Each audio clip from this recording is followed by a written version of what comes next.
How do you do? This is Trixie the Golden Witch, ranting, raving, Ota Queen, and mother of Annie Tube, and I'm here to talk about my neighbor Totoro with my man, producer, legendary producer of hip hop, Cranberry Dave. Yeah, of hip hop. That's important. I'm good right now. Thank you. I'm legendary hip hop producer of the legendary in its own right group, Sucker Punch. Follow us on Spotify for a new single every single week. Fuck yes. And follow my Spotify, Cranberry Dave, for new instrumentals every week, either from Sucker Punch or something I just want to post on the beat feed, you know? So I'm excited about that. So motherfuckers can go out there and chop and screw that shit and try to see if they can compete bar for bar on the beats that you provide to the Sucker Punch elite. You know what I mean? That's the idea. So, my neighbor Totoro, what made you choose this as the anime to talk about? It's just so cute. It's just something about it is probably the perfect Ghibli. When you say that Totoro is the perfect Ghibli film, like, what are you looking for in a Ghibli film that it delivers? Beauty, wonder, nostalgia, the sense of, I don't know, comfort but not satisfaction. Okay, yeah, I get that. Because it's a movie that you can really settle in with. The first time I ever did half a tab of acid, I watched this movie and I gooed into it. I just kind of was like so taken in by the pleasantness of the experience of the early film.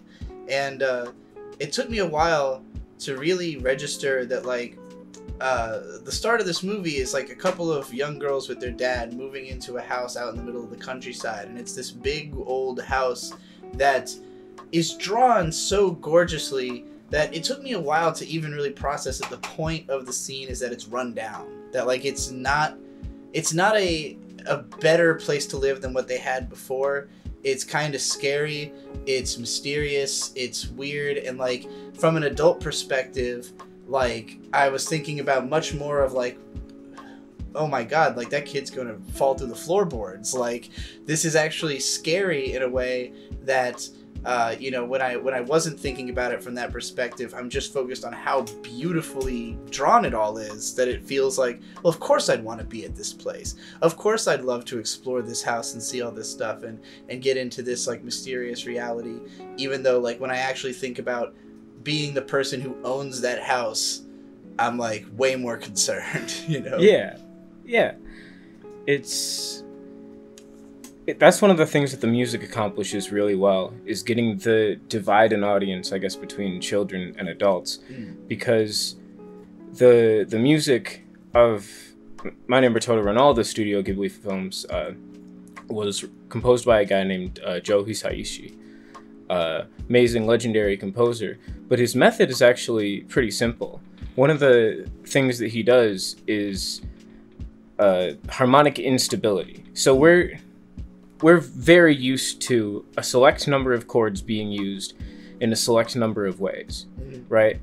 And so when, say he has a C chord, he might not use the third of the C chord, because it's a 3-note chord. He might not use the third and instead use a bunch of different intervals, so you get the idea of a C chord without the substance, without what sells it as anything concrete.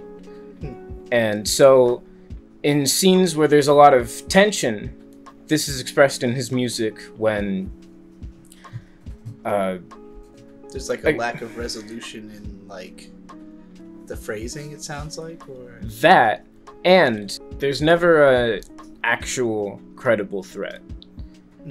There's only empty suspense. There's only monsters under the closet. Right. And so as a kid, you're watching this movie and thinking, oh, monsters under the closet. Right. But you're watching as an adult and you're thinking, oh, I remember monsters under the closet. I'm just concerned about this sink falling through the floor. Right. Yeah, exactly.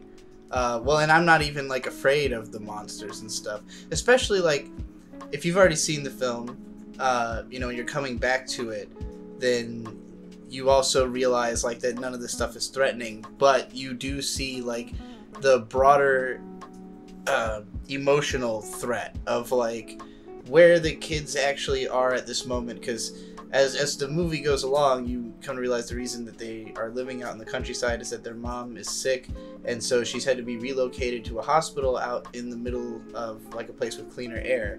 But like she doesn't live at home, she still lives in the hospital, so like their mom's just kind of not around, and they're in like this weird sort of dangerous place where dad can't really pay attention because he still has to work and keep the whole machine running, and he's like a writer who's just sort of at his desk.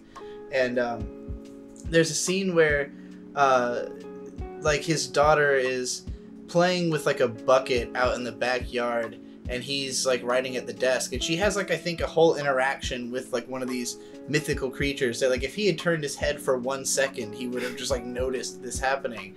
But like, you know, he has to be doing his work, so like even though he is like a very attentive father, a very good father, caring and you know going as far as he possibly could for his wife and kids, nonetheless there's still tons of danger just in the fact that like mom's not there to look after them for the other half of the time, and like the world is full of weird mysterious things.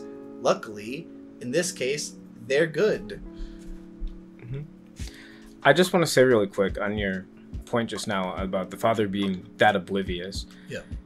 It's just such a refreshing trope to me, because it really, like, obviously it just there's a part of my like critical primal stupid brain that always thinks when I see some kind of absurd suspense like a stealth scene that, oh, this could never happen, this is just foolish, why am I watching this? Right. But then I remember, oh, when I was a kid this is kind of what it felt like yeah. How much effort I had to put into getting something past my parents, or worse, like in this, the danger of my parents are just not seeing it. Right, and exactly. Like getting across that terror is, yeah, it's great.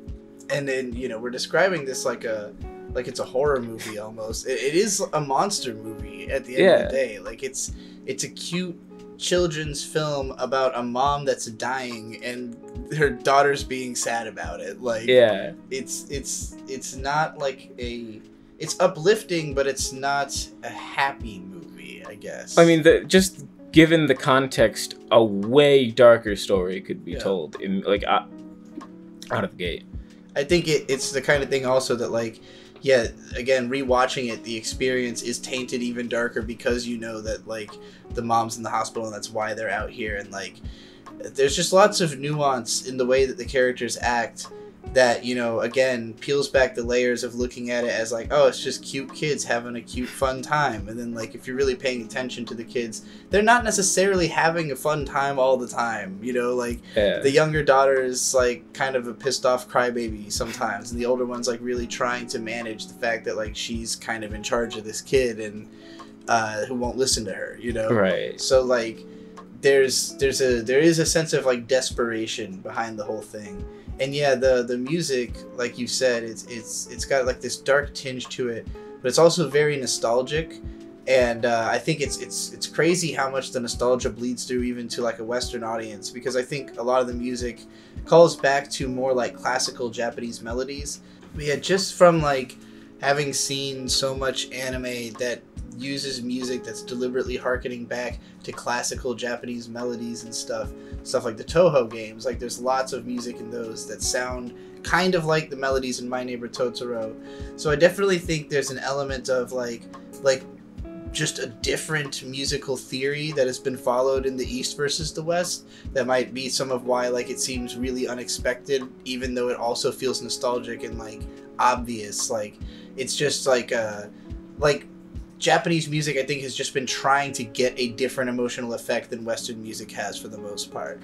Western music tends to be like grandiose emotion, and like a lot of Eastern music is like meditative and like reflective, you know? Yeah. I think that's where this soundtrack hangs. And man, there are a lot of lo-fi hip-hop beats that were crafted out of this fucking soundtrack. That's part of the interest of Ghibli music for me, just because I spent a lot of my like late high school, early college just listening to hundreds of hours of lo-fi beats while I studied, as God intended. You and at least like 50,000 other 50 billion people, others. 50 billion those other people. the streams recently got shut down over copyright concerns. Oh, no. Like someone posted a fake copyright claim against the channel, I can't and believe so it took that long. the stream stopped, and it was like 20,000 or 30,000 hours, and it had half a billion views or something crazy like that. That's beautiful. Yeah, lo-fi hip-hop was definitely the zeitgeist for like the last 5 years. Like, yeah, that was where I think like hip-hop beyond like the commercial stuff that has stayed successful for like, you know, the stuff that plays in clubs or plays on the radio, like the fact that now people are like more endeared even to old school stuff and more underground stuff. I think a lot of that comes from the fact that like everybody's now spent fucking hundreds of hours listening to lo-fi hip-hop beats to study and relax to. Yeah, it gets like referenced in mainstream TV shows and shit. Like, I mean, it gets used in mainstream TV shows and stuff. That too. Like, it's just fucking everywhere now.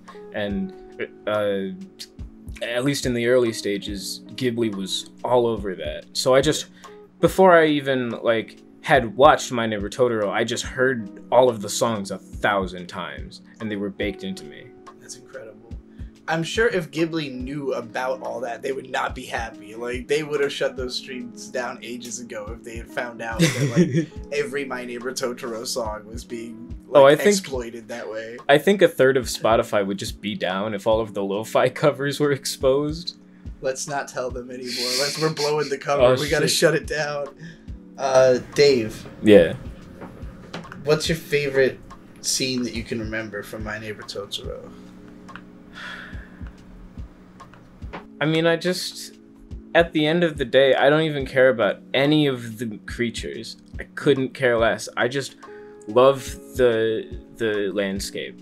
I just like the scene of them driving into. I know it's like a cop out or whatever, but the scene of them driving into the place is just jaw dropping. I mean, I agree with you. I think it is jaw dropping. Like, each Ghibli movie kind of has a little bit of a different focus on like what it's trying to accomplish with its background art and with like the design work. And this one really is just trying to be like as true to the Japanese countryside as possible while capturing as much of its beauty as possible. Like, it's extremely realistic, borderline photorealistic in the backgrounds, but like obviously they like didn't focus on anything ugly or bad. Like, they didn't put fucking litter in the, in the trees or anything. Like, it's a glamorized version of what like Miyazaki thinks that things should look like based on like, you know, his experience of the best parts of the Japanese landscape, I guess. Yeah. Yeah, the backgrounds are goddamn gorgeous.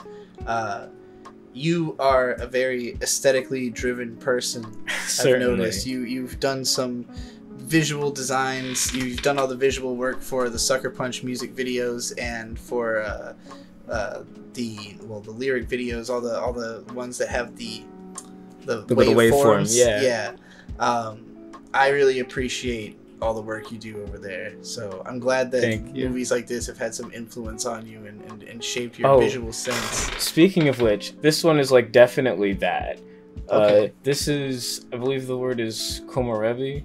It's the Japanese word for the visual of light coming through leaves. Okay. Cool. And I heard that in some context, and I thought it was really cool, and I made a song out of it. It looks like gold, not unlike the song that you produced and made a visualizer for that comes first in the playlist of all the Sucker Punch songs. Oh, does it? Which is linked down below. Nice. What's your favorite Sucker Punch beat you've made? That's really tricky. Of the ones that have come out. Yeah. Not, you know, there's lots and lots of Sucker well, now Punch it's electric type. Okay. Because that ukulele. Yeah, that sample is from Earthbound. the old RPG that you might know from Smash Brothers, if everyone's played that. Yeah. But there's a character in that called the Jolly Flying Man, and he's a guy who helps you when you when you incept yourself into your own dream state in this game. There's a little bird man who helps you like beat up enemies, because all of them are really strong and wacky. Yeah. And so he has whenever you're with him, he has like a discrete musical theme. And it's based off of another just totally unrelated song that was made before the character even existed, called Flying Man, by some artist named Louis Philippe. It was made as there was a companion album to this old NES game, or not even Super Famicom game, Mother, the prequel to Earthbound. Yeah. Oh, just a real life album that was recorded in a real studio to go with this game.